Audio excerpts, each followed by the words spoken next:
ವೀಕ್ಷಕರಿಗೆಲ್ಲ ನಮಸ್ಕಾರ. ಈ ದಿವಸ ನಾನು ಒಂದು ಪಲ್ಯ ಮಾಡಿ ತೋರಿಸ್ತಾ ಇದ್ದೀನಿ. ಆ ಪಲ್ಯ ಯಾವುದು ಅಂತಂದರೆ ಇದಕ್ಕೆ ಕಿರಿಸ್ಕ್ಯಾಲಿ ಸೊಪ್ಪು ಅಂತಾರೆ. ಇದು ಹೊಟ್ಟೆಯಲ್ಲಿರ್ತಕ್ಕಂಥ ಕಲ್ಲನ್ನು ಕರಗಿಸುತ್ತೆ ಅಂತ ಹೇಳ್ತಾರೆ. ಅಥವಾ ಏನಾದರೂ ಇದರಲ್ಲಿ ಲಿವರಲ್ಲಿ ಏನಾದರೂ ಕಲ್ಮಶ ಅಥವಾ ಏನಾದರೂ ಕೂದಲಿಗೆ ಏನಾದರೂ ಸೇರ್ಕೊಂಡಿದ್ರೆ ಅದನ್ನು ತೆಗೆದಾಕ್ತಂಥ ಶಕ್ತಿ ಇದಕ್ಕಿದೆ ಅಂತ ಹೇಳ್ತಾರೆ. ಹಾಗಾಗಿ ಇದಕ್ಕೆ ಕೀರೆ ಸೊಪ್ಪು ಅಥವಾ ನಮ್ಮ ಅಚ್ಚ ಕನ್ನಡದಲ್ಲಿ ಕಿರಿಕ್ಸಾಲಿ ಅಂತ ಹೇಳ್ತಾರೆ. ಈ ಕಿರಿಕ್ಸಾಲಿ ಸೊಪ್ಪನ್ನು ನೋಡಿ ಈ ರೀತಿ ಬಿಡಿಸ್ಬೇಕು. ಇದು ಇರುತ್ತಲ್ಲ ಈ ರೀತಿ ಇಷ್ಟೇ. ಈ ದಂಟೆಲ್ಲ ಹಾಕ್ಬಾರ್ದು ಆಯಿತಾ. ಅದು ಯಾಕಂದರೆ ಬೇಯೋದು ಇಲ್ಲ, ಜೊತೆಗೆ ಅದು ಬಾಯಿಗೆ ಚೆನ್ನಾಗಿ ಅನಿಸಲ್ಲ ಆಯಿತಾ. ನೋಡಿ ಈ ರೀತಿ ತುದಿ ಸೊಪ್ಪನ್ನು ಬಿಡಿಸ್ಕೊಳ್ಳಿ. ಈ ರೀತಿ ಬಿಡಿಸ್ಕೊಳ್ಳಿ.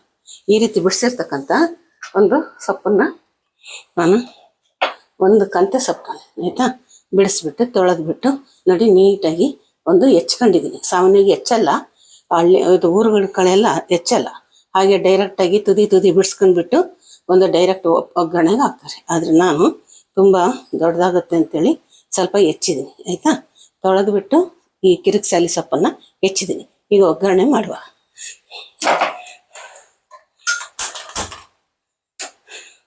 ಗ್ಯಾಸ್ ಹಚ್ಕೊಳ್ತಾ ಇದ್ದೀನಿ. ಇದಕ್ಕೆ ನೋಡಿ ಎಣ್ಣೆ ತಗೊಂಡಿದ್ದೀನಿ. ಎಣ್ಣೆ ಒಂದೆರಡು ಸ್ಪೂನ್, ಒಂದೆರಡು ಸ್ಪೂನ್ ಅಷ್ಟೇ. ಇದು ಟೇಬಲ್ ಸ್ಪೂನ್ ಅಲ್ಲ, ಬರೀ ಸ್ಪೂನ್ ಆಯಿತಾ. ಈಗ ಇದಕ್ಕೆ ಬೇಕಾಗಿರ್ತಕ್ಕಂಥ ಸಾಮಾನು ಬೆಳ್ಳುಳ್ಳಿ,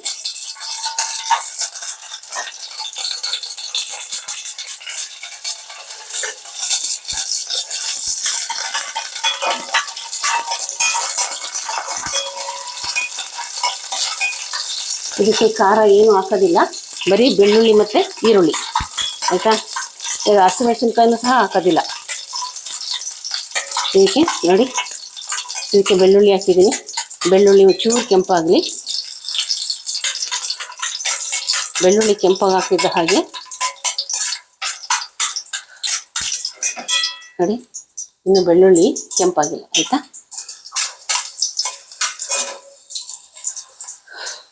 ಒಂಚೂರು ಅಗಲ ಇರೋ ಪಾತ್ರೆಯಲ್ಲಿ ಈ ಪಲ್ಯಗಳು ಮಾಡಬೇಕು. ಆಮೇಲೆ ಅದು ಚೆನ್ನಾಗಿ ಇದರಲ್ಲಿ ಬಿಸಿಯಲ್ಲಿ ಬತ್ತಿದ ಮೇಲೆ ಸ್ವಲ್ಪ ಆಗುತ್ತೆ ಪಲ್ಯ. ಮಾತ್ರ ಸ್ಟಾರ್ಟಿಂಗು ದೊಡ್ಡ ಪಾತ್ರೆನೇ ಬೇಕು. ನೋಡಿ ಬೆಳ್ಳುಳ್ಳಿ ಆಯಿತು. ಈಗ ಇಷ್ಟು ಈರುಳ್ಳಿ ತಗೊಂಡು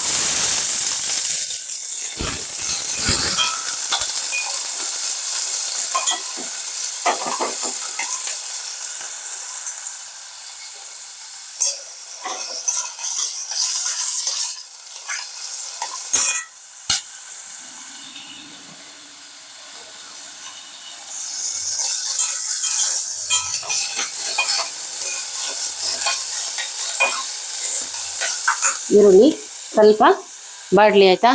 ಇದಕ್ಕೆ ಹಾಕೋದು ಎರಡೇ ಒಂದು ವಸ್ತುಗಳು, ಬೆಳ್ಳುಳ್ಳಿ ಈರುಳ್ಳಿ. ಆಮೇಲೆ ಬೇಕಿದ್ರೆ ಒಂದು ಸ್ವಲ್ಪ ಏನು ಹಾಕ್ತೀನಿ, ಸ್ವಲ್ಪ ತೆಂಗಿನ ತುರಿ ಹಾಕ್ತೀನಿ. ಸ್ವಲ್ಪ ತೆಂಗಿನ ತುರಿ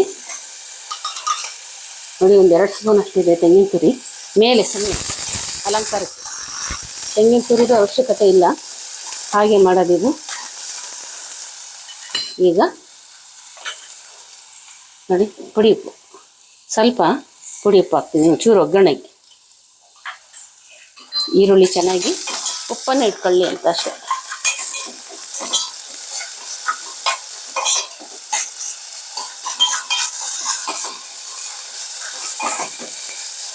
ಬಹಳ ಟೇಸ್ಟಿಯಾಗಿರುತ್ತೆ.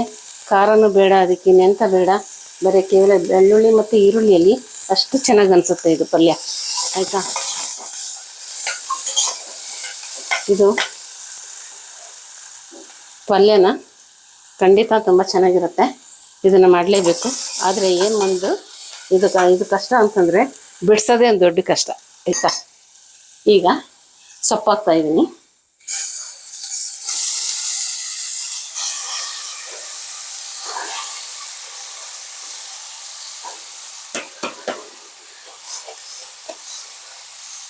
ಸೋರ ಪಾತ್ರೆಯಲ್ಲಿ ಹಾಕ್ಕೊಳ್ಬೇಕು. ಇಷ್ಟ ತನಕ ಸ್ಟೀಲಿನ ಪಾತ್ರೆಯಲ್ಲೇ ಹಾಕಿದ್ದೆ.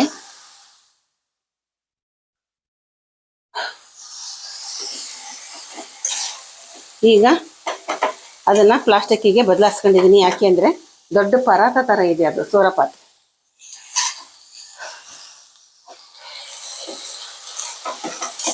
ಇದು ಸ್ವಲ್ಪ ಬೇಯಲಿ.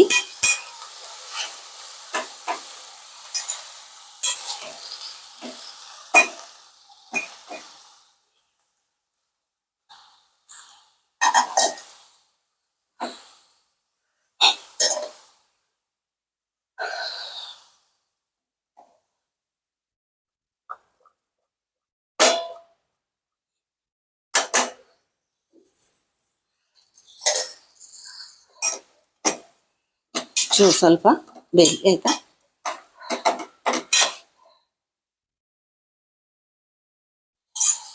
ಇನ್ನೊಂದು ಸ್ವಲ್ಪ ಉಪ್ಪು ಹಾಕ್ತೀನಿ. ಅವಾಗಲೇ ಸ್ವಲ್ಪ ಹಾಕಿದೀವಿ, ಇನ್ನು ಸ್ವಲ್ಪ. ಉಪ್ಪು ಜಾಸ್ತಿ ಹಿಡಿಯಲ್ಲ, ಮತ್ತೆ ದಡ ದಡ ಅಂತ ಉಪ್ಪು ಹಾಕ್ಬಿಟ್ಟಿರ, ಉಪ್ಪು ಜಾಸ್ತಿ ಹಿಡಿಯೋದಿಲ್ಲ ಇದು, ಒಂದು ಚೂಚೂರೆ ಆಯ್ತಾ. ಬೇಕಾದ್ರೆ ಸಪ್ಪೆ ಇತ್ತು ಅಂದರೆ ಸೇರಿಸ್ಬೋದು, ಜಾಸ್ತಿ ಆದರೆ ಖಂಡಿತ ಪಲ್ಯ ವೇಸ್ಟ್ ಆಗುತ್ತೆ.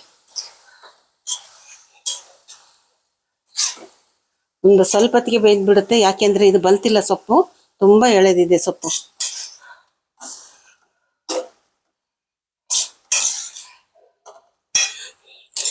ಕೊಬ್ಬರಿ ತುರಿ ಕೊನೆಗೆ ಹಾಕ್ಬೇಡಿ, ಯಾಕೆಂದ್ರೆ ಬಿಸಿಯಲ್ಲಿ ಅದು ಸ್ವಲ್ಪ ಇದು ಕೊಬ್ಬರಿ ತುರಿದು ಘಮ ಬಿಡುತ್ತೆ ಅಥವಾ ಎಣ್ಣೆ ಬಿಡುತ್ತೆ, ಚೆನ್ನಾಗಿರುತ್ತೆ. ಸೇರಿಸ್ಬಿಡಿ ಮೊದಲೇ ಆಯ್ತಾ.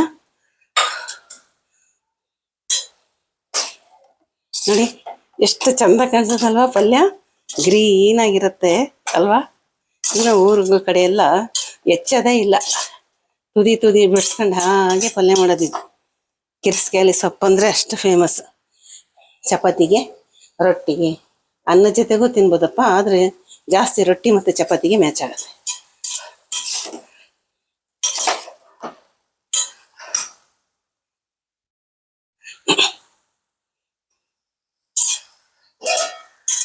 ಒಂದೆರಡು ನಿಮಿಷ ಮುಚ್ಚೋಣ.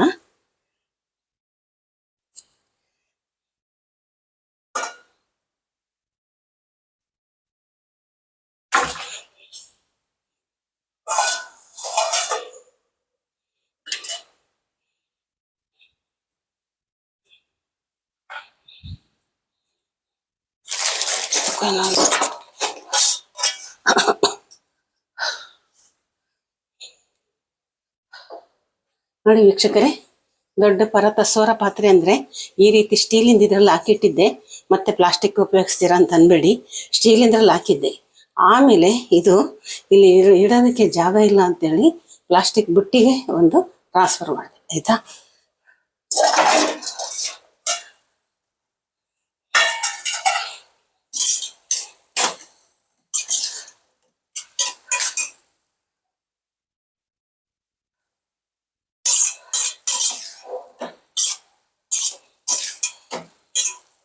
ಸ್ವಲ್ಪ ಇದೆ,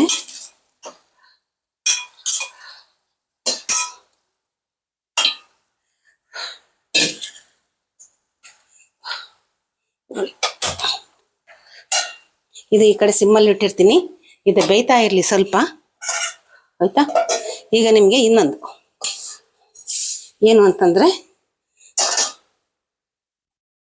ನೋಡಿ ಕಾಣಿಸ್ತಾ ಇದೆಯಾ, ಮಾವಿನಕಾಯಿ ಕಾಣಿಸ್ತಾ ಇದೆಯಾ.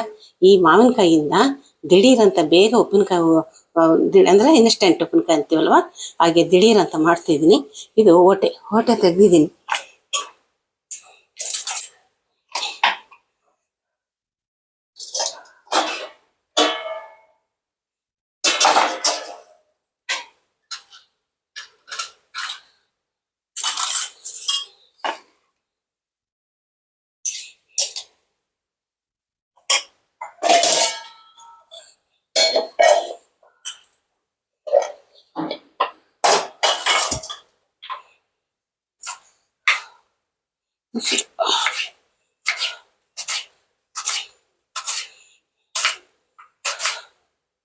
ತೀರಾ ಚಿಕ್ಕದ್ ಮಾಡ್ಬೇಡ್ರಿ, ಬಾಯಿಗೆ ಸಿಗೋದಿಲ್ಲ ಮತ್ತೆ ಉಪ್ಪಿನಕಾಯಿಗಳು.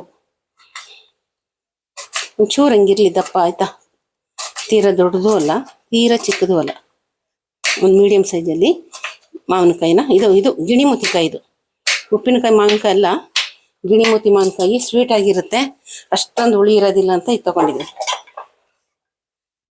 ಸರಿನಾ.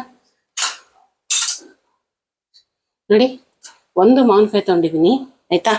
ಈಗ ಇದಕ್ಕೆ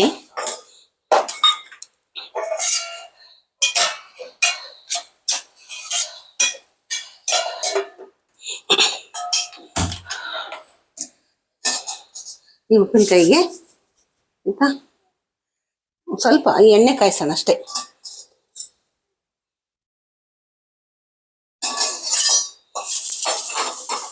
ಎಣ್ಣೆ ಕಾಯಿಸ್ಕೊಳ್ತಾ ಇದ್ದೀನಿ.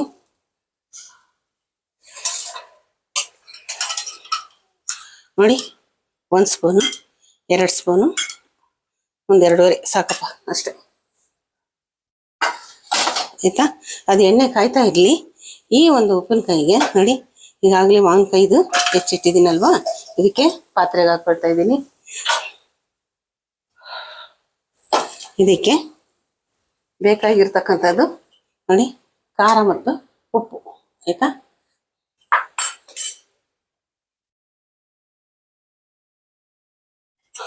ಖಾರ ಮತ್ತು ಉಪ್ಪನ್ನ ತಗೊಂಡಿದ್ದೀನಿ.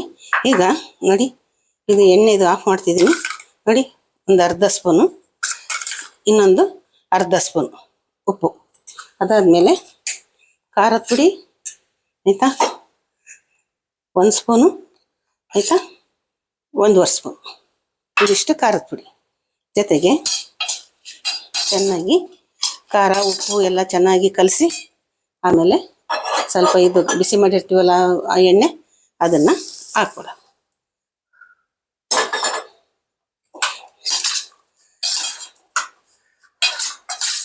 ಇನ್ಸ್ಟೆಂಟ್ ಉಪ್ಪಿನಕಾಯಿದು ತುಂಬ ಚೆನ್ನಾಗಿರುತ್ತೆ, ಟೇಸ್ಟಿಯಾಗಿರುತ್ತೆ. ಮತ್ತು ಅವಾಗಿಂದಾಗಲೇ ತಿಂದು ಖಾಲಿ ಮಾಡಬೇಕು. ಮತ್ತು ವಾರಗಟ್ಟಲೆ 2-3 ದಿವಸಗಟ್ಟಲೆ ಎಲ್ಲ ಎತ್ತಿಡಬೇಡ್ರಿ, ತಿಂದು ಖಾಲಿ ಮಾಡಬೇಕು.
ವೀಕ್ಷಕರೇ ನೋಡಿ, ಕಿರಿಸ್ಕ್ಯಾಲಿ ಪಲ್ಯ ಮತ್ತು ದಿಢೀರ್ ಮಾವಿನಕಾಯಿ ಉಪ್ಪಿನಕಾಯಿ ಜೊತೆಗೆ ಇದು ನೆನ್ನೆ ಮಾಡಿದ್ದ ರೊಟ್ಟಿ. ಖಂಡಿತ ಇವತ್ತು ಮಾಡಿಲ್ಲ, ಆದ್ರೂ ಬರೀ ಪಲ್ಯ ಉಪ್ಪಿನಕಾಯಿ ಕೊಡಬಾರ್ದು ಅಂತ ರೊಟ್ಟಿ ಇಟ್ಟಿದ್ದೀನಿ. ಓಕೆ, ತಿಂದು ನೋಡಿ, ನಿಮ್ಮ ಅಭಿಪ್ರಾಯ ಹೇಳಿ, ಕಮೆಂಟ್ಸ್ ಮಾಡಿ, ಲೈಕ್ ಮಾಡಿ, ಶೇರ್ ಮಾಡಿ, ಸಬ್ಸ್ಕ್ರೈಬ್ ಮಾಡಿ ಆಯಿತಾ. ಥ್ಯಾಂಕ್ಸ್. ಓಕೆ.